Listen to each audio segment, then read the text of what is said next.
look out and there's just clouds and green. If you gaze for long enough, it kind of feels like you're floating. It's just such a beautiful, surreal feeling, you know. Just the perfect environment to meditate and just feel that good vibration, you know.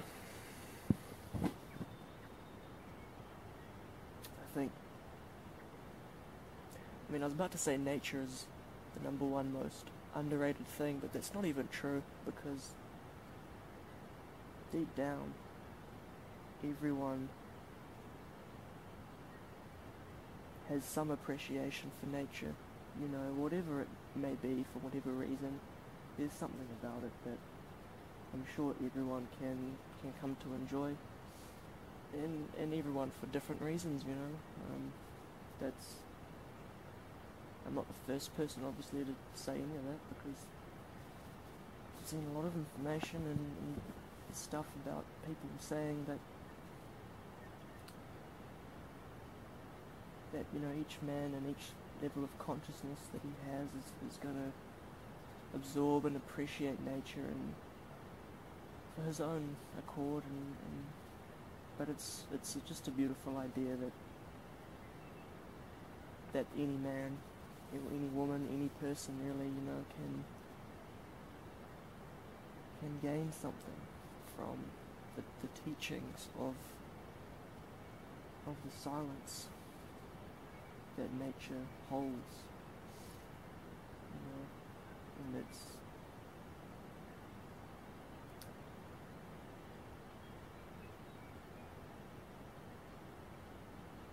it's an amazing feeling just to be present where you are, and nature is one of the best places for that practice, because you know, you could be in an urban environment or a park or a place with a lot of people, a lot of noise, a lot of noise pollution, or a lot of you know, man-made noises, cars and things, but when you are just feeling the vibration, the sensory perception of what's around you, and it's all just pure and, you know, silent and quiet, and it's a whole nother level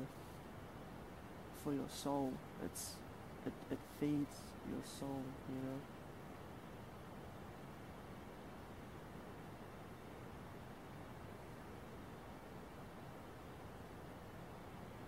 Colours, you know, the colours through your vision that you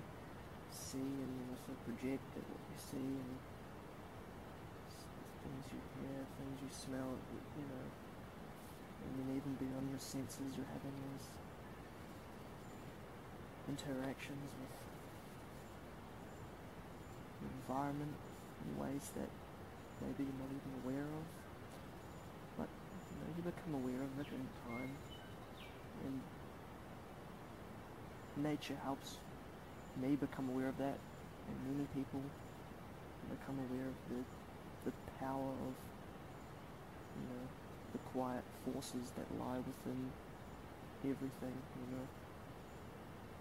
It's so beautiful.